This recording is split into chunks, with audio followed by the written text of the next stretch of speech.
Hey everybody, Stonewall Jackson here wishing everybody a happy Thanksgiving and everything. Hope everybody's having a wonderful Thanksgiving so far and everything. Figure I'd read y'all this article on the drudgereport.com. In Thanksgiving pause, Trump calls for national healing. Palm Beach, Florida, AP. His cabinet began to take shape. President-elect Donald Trump is offering a Thanksgiving prayer for unity after a long and bruising campaign season. Emotions are raw and tensions just don't heal overnight, the incoming president said in a video message released on the eve of the national holiday. He continued, "It's my prayer that on this Thanksgiving we begin to heal our divisions and move forward as one country strengthened by shared purpose and very common resolve."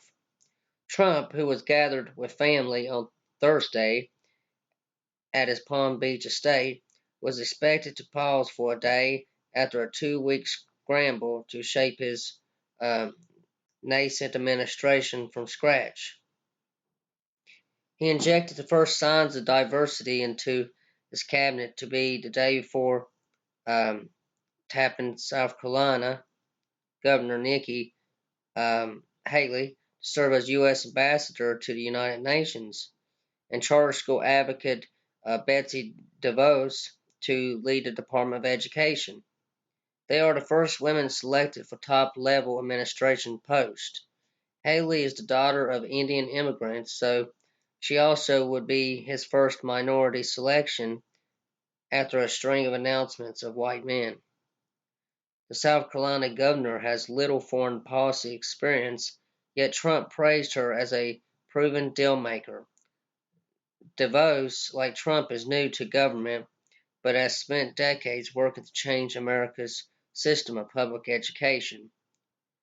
Retired neurosurgeon Ben Carson on Wednesday said an announcement is forthcoming on his role, which would make him the first black choice possibly as Secretary of Housing and Urban Development. But he also suggested he'd be thinking about it over the Thanksgiving holiday. "I feel that I can make a significant contribution, um, particularly to making our inner cities great for everyone," Carson wrote on his Facebook page. Trump is also expected to select billionaire investor Wilbur Ross Jr. to lead the Commerce Department. A senior Trump advisor said Wednesday, speaking only on condition of anonymity, because the advisor was not authorized to disclose internal deliberations. The 78-year-old Ross, who is white, is chairman and chief strategy officer of private equity firm W.L. Ross and Co., which has specialized in buying failing companies. Wednesday's picks came as Trump worked to distance himself from the alt-right, a movement of white supremacists to continue to cheer his election. His first appointments included Chief Counselor Steve Bannon, who previously led a website popular among the alt-right. Trump on Thursday was with his family behind closed doors at Mar-a-Lago, his Palm Beach estate. He's spending the Thanksgiving holiday there after a week of interviewing potential appointees in New York, punctuated by announcements of members of his national security team.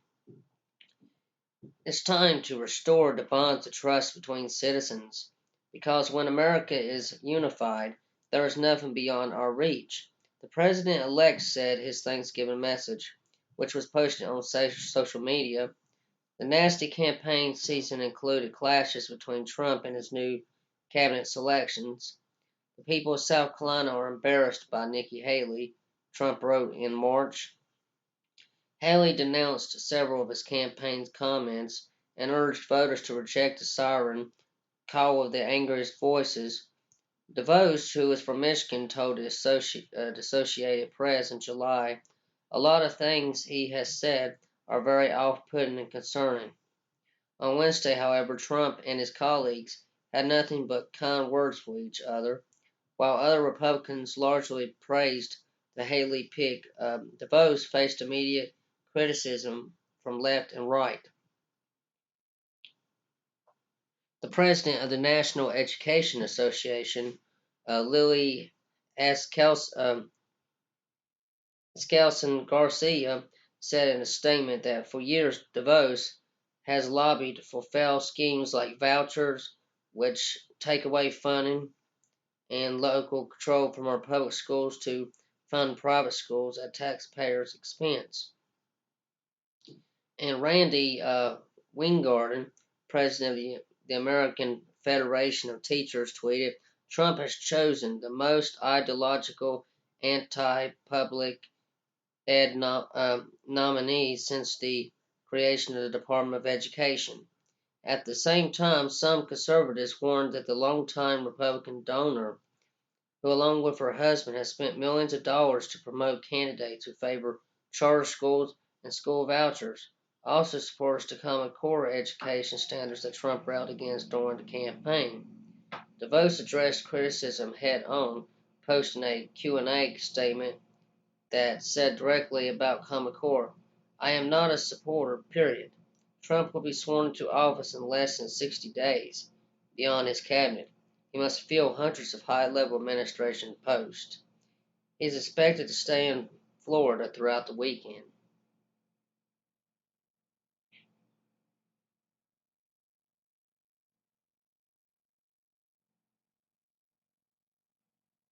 Now that's that article, y'all. I thank y'all for listening to my radio program and everything. Y'all listening to Stonewall Jackson here.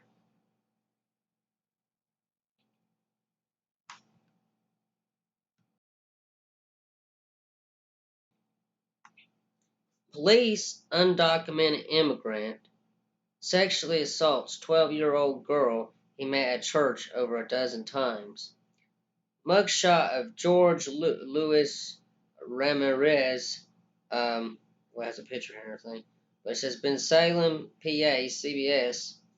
An immigrant living illegally in the United States is accused of sexually assaulting a 12-year-old girl.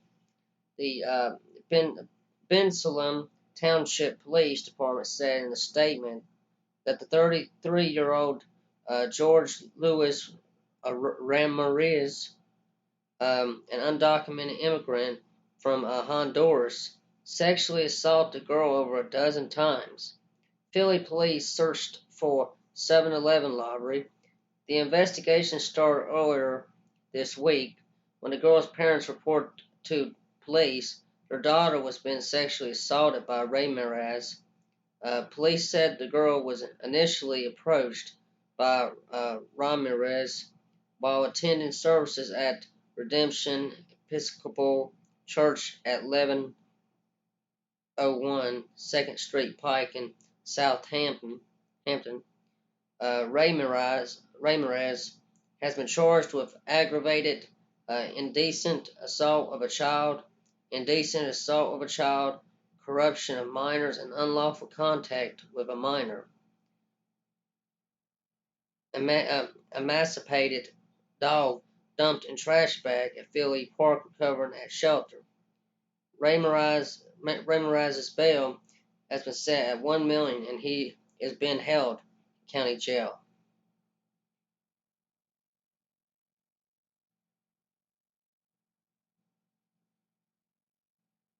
Kansas killing. Abduction suspect living in U.S. illegally. A Texas woman accused of killing a mother and taking her taking her baby, was in the U.S. illegally when she was released from a Kansas jail this summer before immigration officials had a chance to request she be held. Law enforcement authorities said U.S. Immigration and Customs Enforcement did not receive the July 25th list of arrests from the Sedgwick County Sheriff's Office. That included Yesenia's Sesma's name until the following day, and by that time she had been released.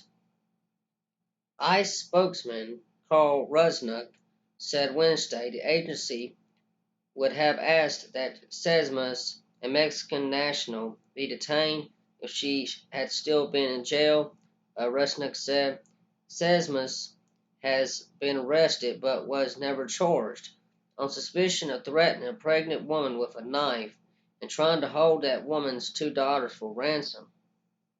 She posted bond and was released less than 24 hours after her arrest, said COL Brenda Deitzman, undersheriff for the Sedgwick County Sheriff's Office in Wichita, Kansas. Sesmas never showed up for August court hearing in that case and was a fugitive until her arrest Saturday at her Dallas home. Sesmas, 34, is now charged in the killing last week of Laura Abarca Naguda of Wichita and the abduction of Abarcanagada's six-day-old daughter, Sophie. The baby was found safe and has been reunited with family. In a jailhouse interview with Dallas Fort Worth TV station KUVN, Sesmas admitted that she killed Abarcanagada, but said she didn't mean to. She said Abarca Naguda had reneged on an agreement to hand over her newborn daughter and that she threatened Abarca Naguda with a gun that accidentally discharged, killing her. ICE said it asked the Dallas jail to detain Sesmas following her most recent arrest. She awaits extradition to face as yet unspecified charges against her in Kansas. That process could take up to 90 days. Even if ICE had made the request to hold Sesmas back in July, it is not clear that the country would have honored it. Sedgwick County Sheriff Jeff Esther announced in 2014 that the jail would no longer honor ICE requests to hold inmates unless the agency presents a warrant or court order requiring them to hold an inmate in custody. The policy change stemmed from the Third Circuit Appeals Court ruling finding a Pennsylvania jail unjustly held a man on suspicion he might be in the country unlawfully after being posted bail. Several jails across the country have refused to automatically honor ICE requests after the American Civil Liberties Union warned they could be sued. Now, if Sedgwick County gets a request to hold an inmate, jail officials call the agency about 2 or 3 hours before the person is released and tell ICE if you want them to come get them, Deitzman said. Sedgwick County officials say they have no record of an ICE request to hold Sesmas in custody in Kansas in July. Sedgwick County District Attorney Mark Bennett said Wednesday that he does not know whether his office was aware of Sesmas' immigration status then, but that he believes an ICE hold means a person can't be released from jail. Thank y'all for listening to my radio program. This is WVA, Stonewall Jackson and everything. Hope all of y'all have a wonderful Thanksgiving, y'all. God bless y'all. And I really thank y'all for listening to my radio programs, y'all.